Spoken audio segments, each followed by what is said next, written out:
There is a podcast that lies between the imagination of two simple-minded earthlings. Travel with these two longtime friends, Jimbo and 80s E, as they attempt to explore the fifth dimension. Follow along with them as they take the key and unlock the door to the vast space between shadow and substance. This podcast is one of trivia, of insight, and of sounds and ideas from one of the greatest television shows ever produced. You are embarking on a timeless journey. There is your signpost up ahead. You are entering the tragedy of cinema's Twilight Zone.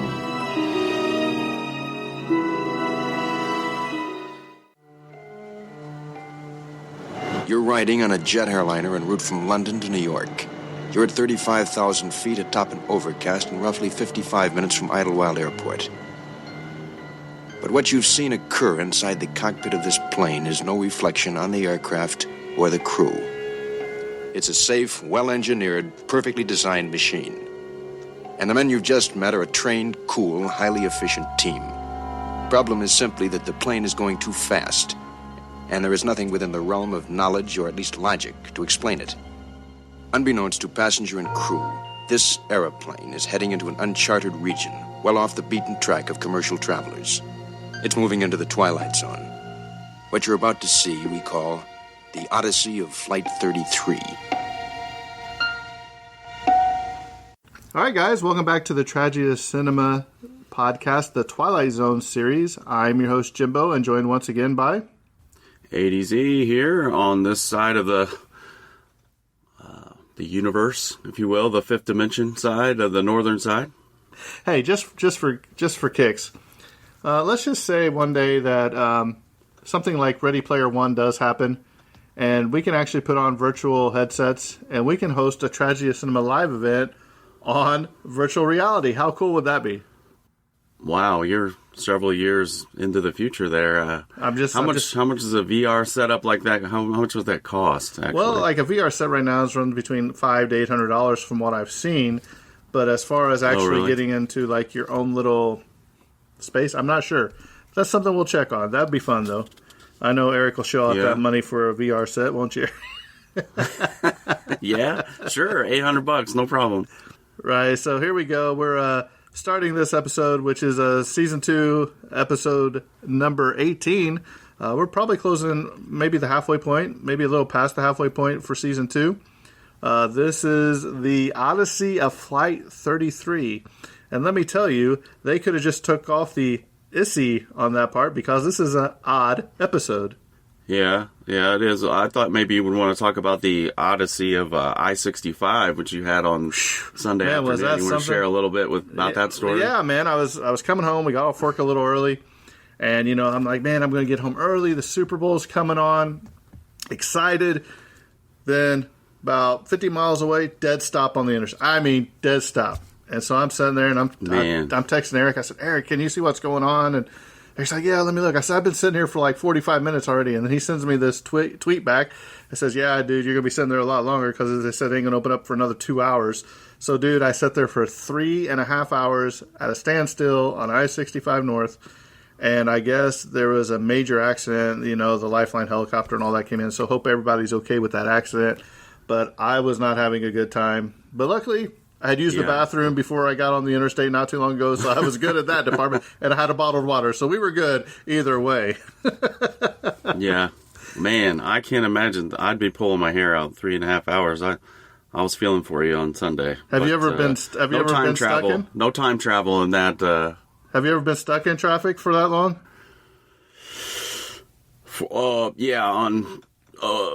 Trips. Like if I've gone on vacation somewhere, there's been several times. I don't know about 3.5 hours that long, but maybe an hour and a half to 2 hours. My brother-in-law has probably in Atlanta a proclivity. Yeah, he has a proclivity to. Well, he'll take alternate routes, and then we'll end up back on the interstate after we've gone like a 30-minute detour, and then we're right back into the traffic. Yeah, that's kind of how it happens. So. Yeah, don't you hate that when you try to be smart and go around traffic, and then you end up behind the car that you were ahead of before you went on the detour? Yeah, that's one of the more frustrating things for sure. But I'm glad to see that you made it home and you were safe and sound after the Odyssey of I-65.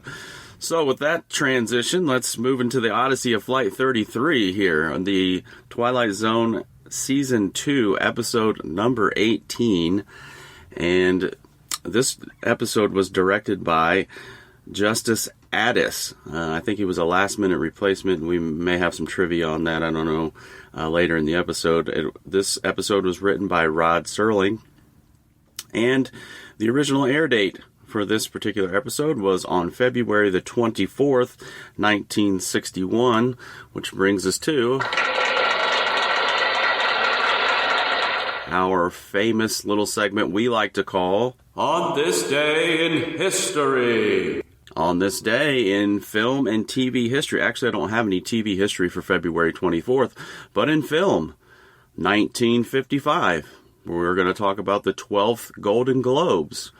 On the Waterfront, Marlon Brando and Judy Garland, respectively, for the movie A Star is Born, they both win Golden Globes for Best Actor and Best Actress for those two films, respectively. Then if we skip ahead about 50 years, or a little less than 50 years, at the 55th British Academy Film Awards, or BAFTAs, we have an award for The Lord of the Rings, The Fellowship of the Ring, to be more specific, and it won Best Film, and Peter Jackson won Best Director for that film. So there you go. There's a little bit of insight and snippets on this day in history, February 24th. And again, I apologize, I don't have anything that I could find as far as it related to television, so just all films for this particular day. So back to the episode here of the Twilight Zone. Our total production costs for this particular episode, it came in again pretty modestly at $45,536.94. And when we adjust that for inflation to today's dollars, in 2023, we have $455,628.31, which gives us about a 906% increase.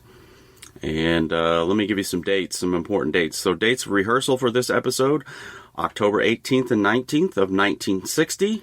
Hey, that's my birthday. And the dates of filming. Yeah.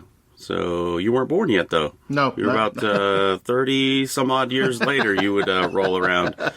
You would roll in. So the date of filming was October 20th, 21st, and 24th of 1960. And I have a couple extra fees added to the actors for this particular episode. I can throw those in later, though, Jimbo, after you, once you roll us that cast. Absolutely. We have a fairly, I wouldn't say big cast. I mean, it's bigger than some of the ones that we've covered recently. Basically, it's the people on the plane as far as the cockpit are the major actors in this movie, as well as some of the stewardesses. So here we go. Probably the main pilot, Captain Skipper Farver, was played by John Anderson. A little interesting fact about John Anderson is he was in 3 other Twilight Zones besides this one. Some that we haven't covered and one that we have so far. One of them is The Old Man in the Cave. Another one is Of Late, I Think of Cliffordsville. And yes, he was in A Passage for Trumpet, which we covered in Season 1. But he was also in the movie Psycho in 1960. And some of you may remember him as MacGyver's grandfather on the TV show MacGyver. Then we had Paul Kami. He was the first officer, John Craig. He was in Howard the Duck in 1986, where he played Dr. Chapin. And he was also in Conquest of the Planet of the Apes, where he played the second prisoner, which we will be covering here in a few months with Evil Never Dies podcast again, with our collaboration on the Planet of the Apes episodes. We also have Sandy Kenyon playing Navigator Hatch. He was in on Down on Us in 1984. You had Wayne Heffley. He was the second officer Wyatt. He was in Orca in 1977. You had Hart McGuire. He was flight engineer Purcell. He was on the Beach in 1959. You had Betty Gard. She was one of the passengers, where she was in the movie Caged in 1950, which I watched a trailer of that, and it looks pretty crazy and intense, so I might have to check that out. You had Beverly Brown. She was Janie. She was in Cool Runnings in 1993. You had Nancy Rennick. She was Paula. She was in Rescue 8 in 1958. You had Jay Overholtz, who was a passenger. He was also in The Twilight Zone. I didn't see what other one he was in. I had Robert McCord, who was an uncredited passenger, and he was also in some other Twilight Zones. And then, of course, you had the late, great Rod Serling as himself, as the narrator and the host of The Twilight Zone. So, Eric, that is your cast of this episode, The Flight of Odyssey 33. All right. Thank you very much, Jimbo. Let me go ahead and throw those talent fees in here. I don't know if these were just extra fees on top of salaries. I didn't really do too much investigating on that, but let me give you some. So Paul Comey received $600 for his role as First Officer Craig.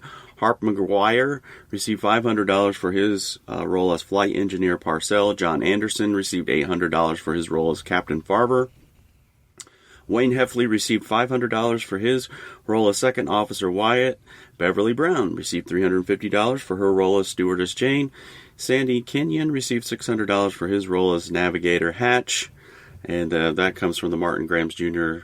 Book entitled Unlocking the Door to a Television Classic. So I'm assuming those are just extra talent fees that were added onto their salaries. But the big winner on all this episode, as far as money wise goes to the Brontosaurus.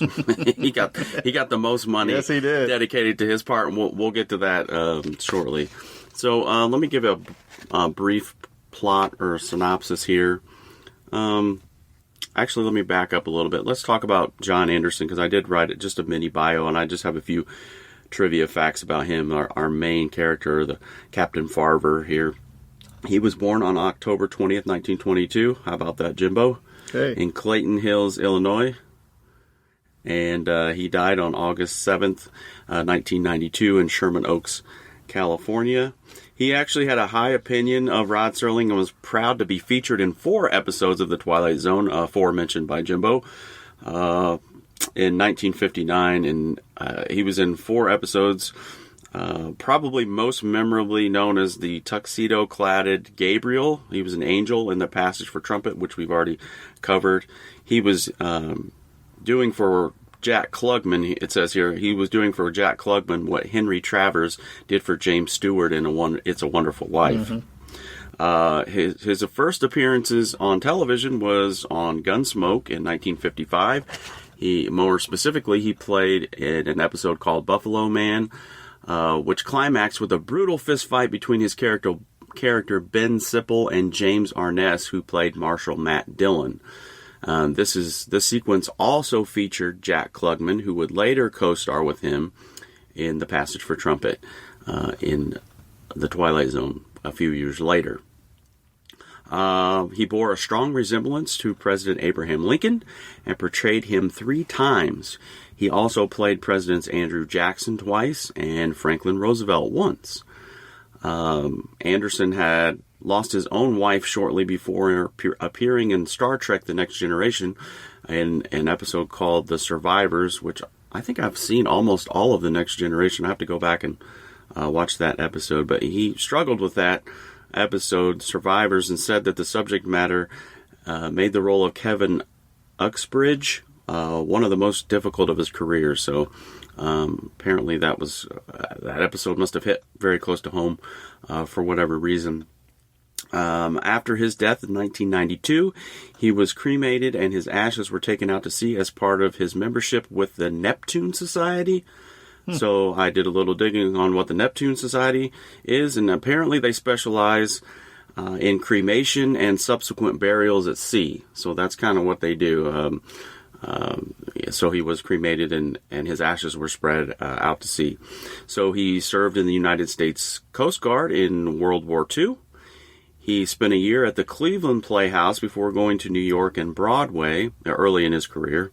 He started his acting career on the Mississippi River showboat called Goldenrod. So that's kind of interesting that he got some of his early start on a riverboat. He received a master's degree in drama from the University of Iowa. And this one ought to be interesting for Jimbo and I. He twice played Judge Kennesaw Mountain Landis, the commissioner of baseball from 1920 to 1944.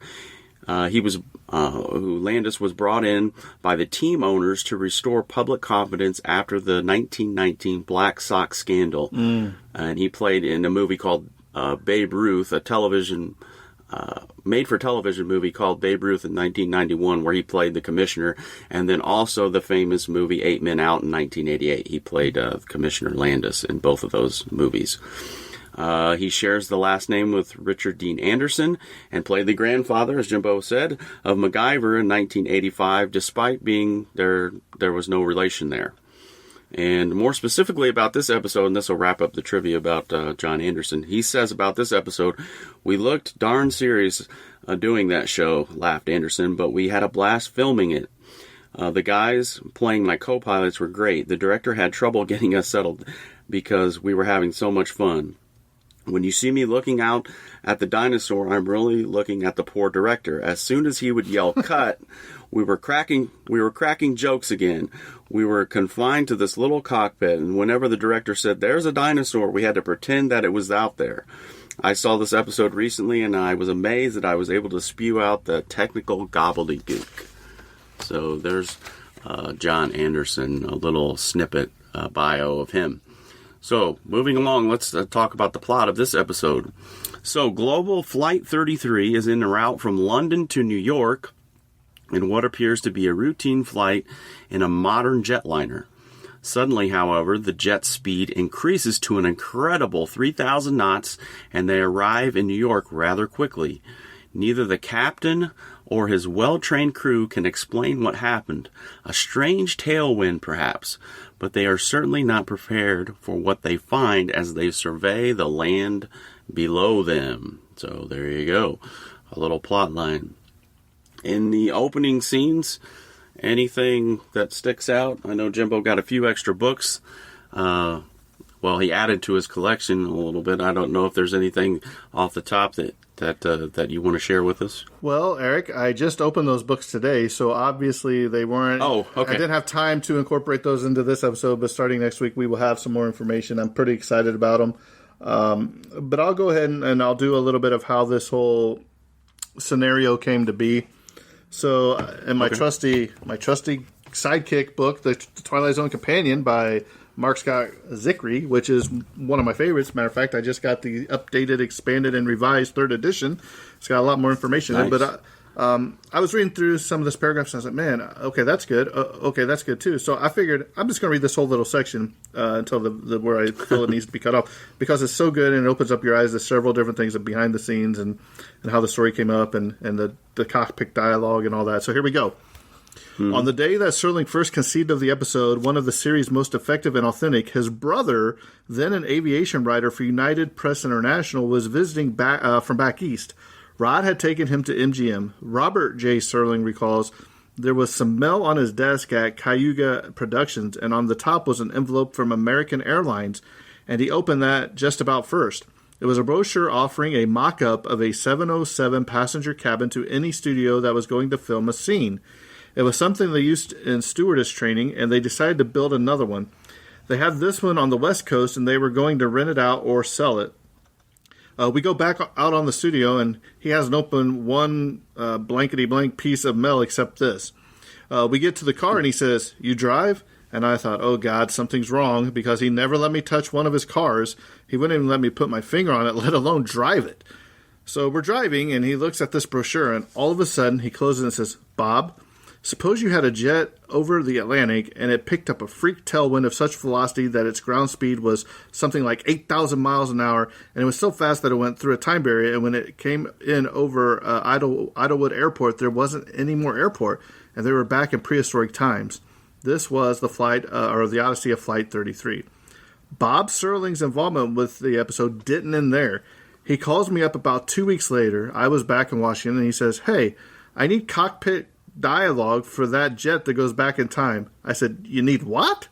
"Cockpit dialogue. What happened in the cockpit when they pick up the tailwind?" I said, "Rod, you've got an impossible, implausible situation to begin with, so how in the blank can I give you the cockpit dialogue?" He said, "Well, give me something about the radio checkpoints to try to reach something about what would happen in the airplane, the ground speed versus the true airspeed, and all that stuff." I said, "Okay, I'll try."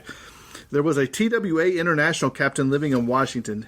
He commuted up to New York to take his flights out. I called him. He came over to the house one night, and I guess we killed a bottle of bourbon between us and came up with the dialogue in the cockpit. I kept telling him the story, and we'd act out the roles. Then I called Rod back. I never could write to him. I always had to call him. He always was in a hurry, and gave him the dialogue over the phone. Somewhere, he's got letters from some pilots who said it was the most technical, accurate piece that anybody has ever done on an airplane flight. It was. The checkpoints were perfect. The dialogue was just what a crew would say. So under Justice Addis's direction, John Anderson, Paul Comey, Hart McGuire, Wayne Heffley, and Sandy Kenyon as captain and flight crew give performances that are cool, understated, and credible. Aerial stock footage of the 1939 New York World's Fair is well integrated into the episode. Of course, the real shocker of the show is contained in 2 brief but very convincing shots, bird's-eye views of a brontosaurus. These wonderful shots were accomplished using a tabletop landscape and a miniature jointed model of a brontosaurus moved frame by frame in the classic technique known as stop-motion animation.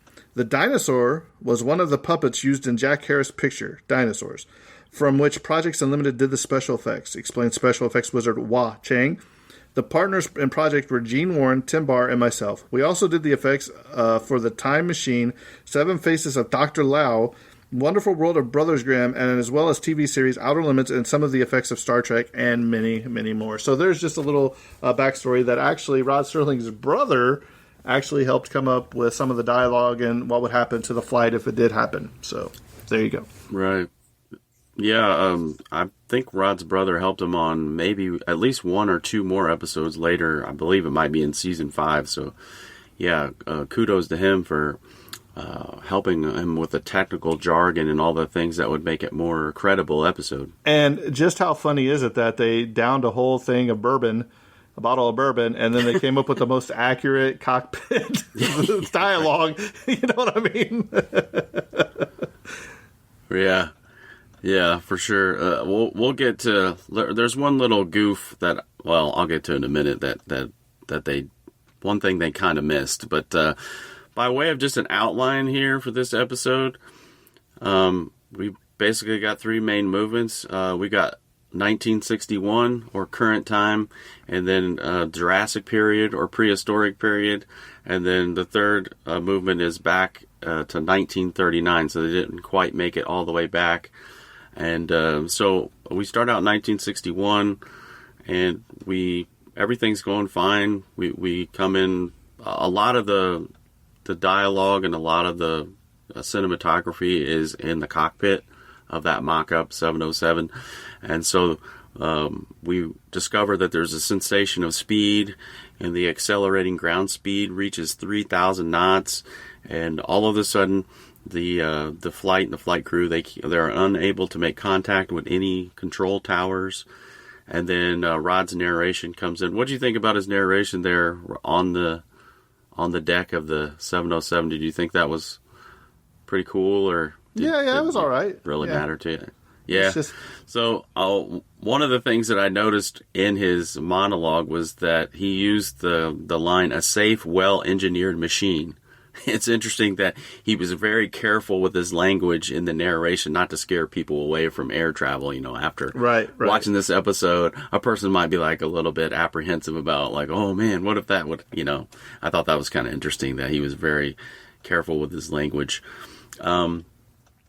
So the scene kind of changes from the cockpit, and then we go into the cabin, and then there's some interaction amongst passengers. That lady says, "Oh, my relative's liver," and she's telling the story to this guy, you know. That was kind of funny too. Like, if I haven't traveled very much on air travel, but like I always hear stories about people who travel a lot and they get stuck beside somebody who wants to talk the whole time or whatever. I thought that was kind of funny how they incorporated that a little bit into the episode. So, as we change into the cabin, the flight attendants, they discuss this fearful situation that nobody in the cockpit seems to understand, but the flight attendants are determined to stay calm and serve their passengers. And then we have the shaking, the light, the sound, the shock waves, and the possible turbulence.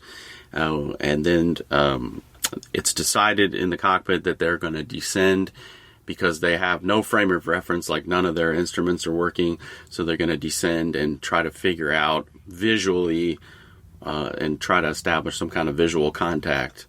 And then that's when we transition from 1961. They realize that they're in the Jurassic period, and the Manhattan Island has no skyline because all of the buildings are gone. They instantly realize that there's something wrong. No buildings, no people. Basically, New York has disappeared.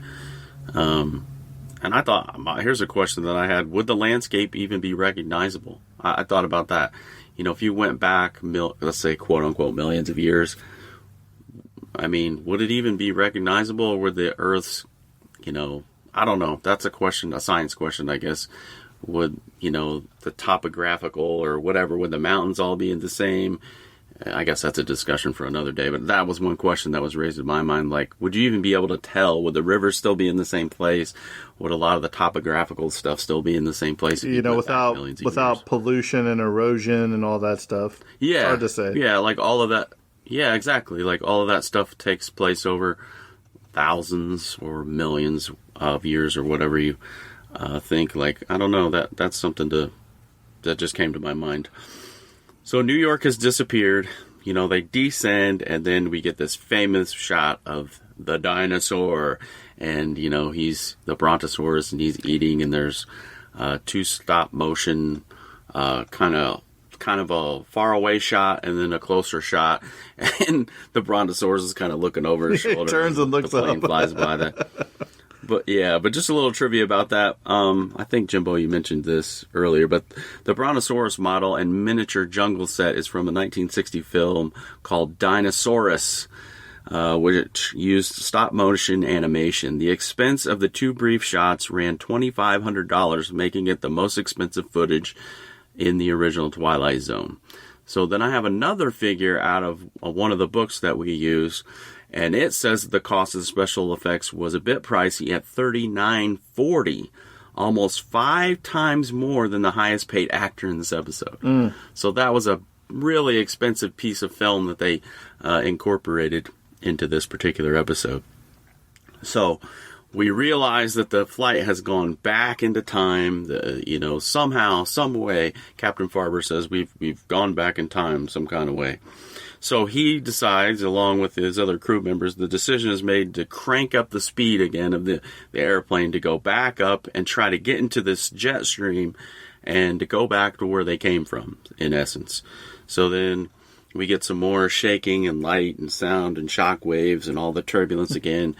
And they think that they've made it back. But in reality, we've come to the third movement now. We're in 1939. They've come up short a few years, which poses a few problems. One being that there is no radar. They do get in touch with the ground crew, right? But the ground crew, they're asking them, what kind of equipment are you on? We don't know what radar is. We don't know what jet airplanes are.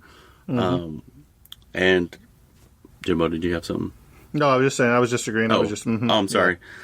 Yeah. I'm sorry. I thought you had something to insert there, but they realize as they're coming over the New York skyline, again, it looks very different, and there's a realization that they're in 1939 because they see the New York's World's Fair, and they've come back, but they haven't come back far enough. And so the captain tells the passengers that he's got to tell them something very difficult and something that he can't explain. So he kind of gets on the horn and he tells them to remain calm and basically to pray. Let me give you a little trivia about the airports that are mentioned in this episode. So the captain mentions Idlewild as their destination, and the plane is destined for New York, according to the narrator. Idlewild was renamed JFK after the president was assassinated in 1963. LaGuardia Airport, however, although it had opened in October of 1939 and thus was opened during the second half of the 1939-1940 World's Fair in New York, was not officially named after Mayor Fiorello H. LaGuardia until 1947. So that's a point of contention there. It wasn't actually named LaGuardia. They named it LaGuardia in 1939 or whatever, but it actually wasn't named LaGuardia until 1947. Up until that point, its official name was the New York Municipal Airport. However, the nickname LaGuardia Field was a common use 2 weeks after the airport actually opened.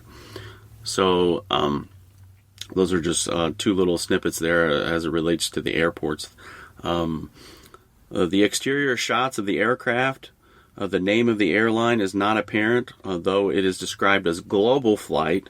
On close examination, one can observe that the aircraft is faintly labeled Boeing 707, and it's really difficult that when they have those exterior kind of stock shots of the airplane during the episode, you can barely, I had to go back and really zoom in, and you can kind of see Boeing 707. Let's talk about Captain Farber here. He during the episode, he asks Wyatt to contact Weather Ship Charlie for a radar fix and a ground speed check. There really was a ship by the name in the North Atlantic, and it was located at 52 degrees 44 minutes north, 35 degrees 30 minutes west. This was close to the position in the episode that Wyatt radios to Gander. This actual ship was part of a network of weather ships established by the International Civil Aviation Organization in 1948. They were provided by the United States, Canada, and some European countries. Charlie was discontinued in 1973. So that's interesting. That again, that kind of goes back to what you were talking about, how authentic all of the dialogue was, and that they took a lot of painstaking efforts. So there actually was a weather ship in the Northern Atlantic that planes would contact to get their ground speed and all that stuff, and it continued on until it was decommissioned in 1973. I thought that was kind of interesting. The aerial view of the 1939 World's Fair is an actual stock footage shot from an airplane circling above the fair. It was specifically from the Trilon and the Perisphere. So those were the two airplanes that shot the stock footage of the World's Fair, and not a Chinese weather balloon. Those were actual. Eric, that's alleged. Yeah. Alleged balloons. Right. And I talked about that already. The episode takes place in 1961, millions of years in the past, in 1939. The earliest draft of the script labeled it as a Transocean jetliner, Transocean 33, but when Serling learned from his brother that there was actually an airline called Transocean, he changed the name to Transglobe, which making the correction in the script was not a problem. Serling had already jumped the gun and submitted a short story adaptation of the same name and quickly contacted Richard E. Roberts, the managing editor of Bantam Books. So apparently he wrote a short story about this episode as well. So, and then he had to contact them and change the name to Transglobe. Here's the two goofs that I talked about before, and this is a pretty big one. One mistake that they kind of made. An airline pilot experiencing extra velocity on a westbound trip from London to New York would not attribute this to a strong jet stream, as he would know that the jet stream flows from west to east. Mm-hmm. So if they're traveling from east to west, obviously the jet stream wouldn't affect them because it flows west to east. And here's the second one. Near the end, the pilot announces to the passengers that the buildings below them are those of the 1939's World's Fair around Lake Success. But the 1939 World's Fair was built north of Meadow Lake in Flushing Meadows, Corona Park in Queensboro, nearly 9 miles west of Lake Success. So there's a little bit of an accuracy discrepancy there as far as where it was actually located. But that kind of concludes what I have as far as trivia for the episode. And coming to the end of the closing, the pilot asked, we can't land here, basically, so we're just going to have to try to go back up and hit the jet stream again. So you don't know if they're in this continuous cycle, if they made it back home. It's just an open-ended closing.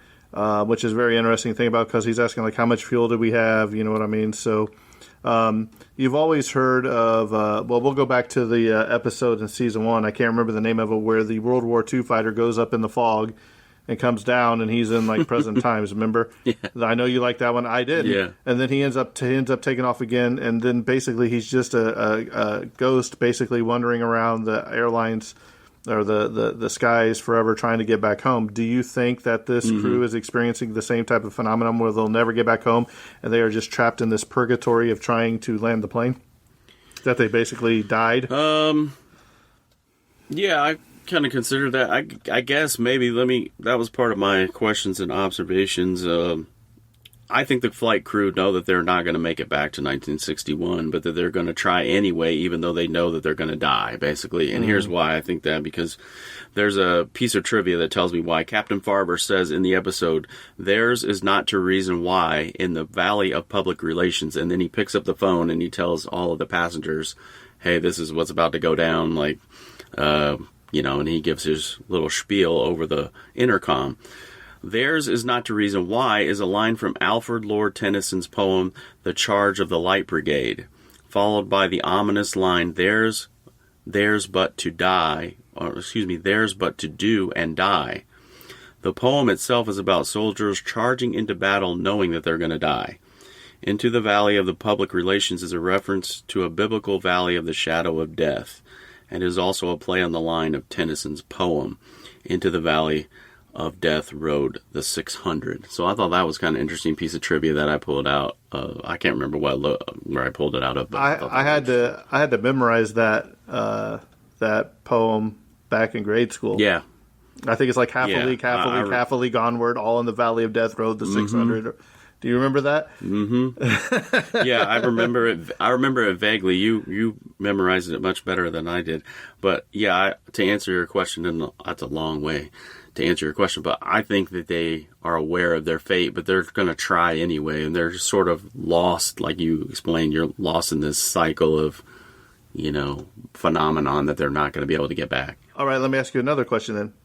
If you had to choose between landing in the prehistoric times or landing in 1939, which one would you have chose? Which one do you think would have been 39. harder? Which one do you think would have been harder to adapt to? Well, because if you land in 39, you could potentially meet yourself. Oh, I see what you're saying. Well, it depends on how old I was in 1939 when I make it back. I'm just using myself as an example. Yeah, would I live to be another 26 years? I might die before I reach, Right. I don't know. And if you die in your old body, do you die in your younger body? Because you know what I mean, or is it just a parallel universe? You can go down a whole several rabbit holes with this episode. The flight of Odyssey 34, 35, and 36. We're gonna write alternate endings to this. Yeah. And then just one other observation I'll throw in here quickly. 3 of the 5 cockpit crew members have airline seats. 3 out of the 5. They have. This kind of bugged me. They have regular airline seats with seat belts. The other 2 only have wooden desk chairs. I don't believe that was standard equipment on a 4-engine jet. Even in 1960, they're sitting in wooden chairs. Like, if you notice in the cockpit, that kind of bugs me a little bit. Like, they couldn't spend the little bit of extra money to actually put the correct chairs in there. But anyway. Well, hey, one thing I did notice is if you look at the cockpit and you look at the back wall, it's just like pegboard. You know what I mean? It's pegboard, spray painted white or something. I was like, really? Yeah, it's interesting that you bring that up. I think I read somewhere that actually was removable. They actually removed that wall so that they could get camera shots. Oh, okay. And yeah, it looks pretty flimsy. So yeah, it does. That kind of explains. Yeah. Thoughts, questions, observations, anything, or just your overall feelings? You go ahead and launch. I'm ready. To me, this is just a middle of the pack episode. It's not very good. The saving grace is the Brontosaurus, because other than that, it's forgettable. So just for the Brontosaurus, I'll probably give it a 6.5 out of 10. It's not going to win any major awards. It's another time traveling stipulation that just doesn't work for me. I know you like time travel and all that more than I do. And again, there's really not a Twilight Zone twist at the end. Usually they have something twist, at the end. So if they would have said, okay, well, we're coming in for a landing, and they land, and then they step out of the plane, and they are in prehistoric times, and it ends, that might have been a better ending for me, because that's like the twist. Hey, we're coming in, we're landing, and boom, we're done. You know what I mean? Now you've not only that, you drop down, you've seen the prehistoric time. Now you want to go back up in the air, and now you want to say, oh, we're in 1939. It just didn't work for me. So that's my thoughts on it. Eric, what about you? You know what? I liked it better than you did, of course. I think it was ranked around a 7.5. I would probably rank it around a 7. When you line it up with next week's episode, it's far superior in my mind. I don't think so. And You're just for the fact that it has Burgess Meredith in it next week it's already an 8 out of 10 right there. Oh my goodness, we're really going to disagree then. Yeah, you didn't like A Penny for Your Thoughts because the Twilight Zone doesn't do comedy well, but you'll like Mr. Dingle. Yeah, I don't know. So we'll have to get into that and unpack it next week. But yeah, I think it was there. I don't really have a whole lot of commentary or things that I wrote down other than my observations. I thought it was pretty well done. I think it's in season 3.